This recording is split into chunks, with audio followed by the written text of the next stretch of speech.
Ассалаумағалейкум, құрметті ағайын. Міне біз бүгін мынау ұстаздар күні мерекесімен шын жүректен құттықтайық деп осы Емекбаев Мейрам Медресесінің шаңырағына келіп, Мейрам ағамызды құттықтайық деп ниет білдіріп келіп отырмыз. Мейрам ағамыз бізді мынау қазақтың қасиетті қара домбырасын өмір бақи насихаттап, қаншама шәкірт тәрбиелеп, сол шәкірттердің бірі бізбіз.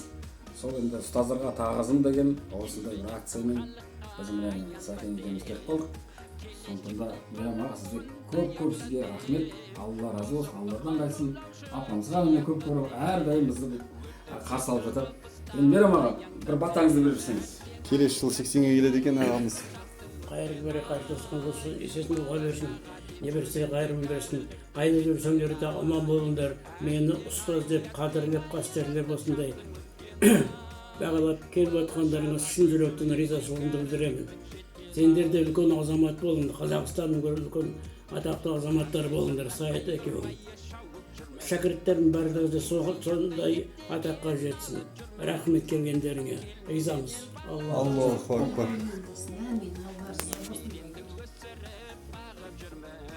Аман сау болыңыздар. Жақсы. Ұстаздар күні құтты болсын ағайын.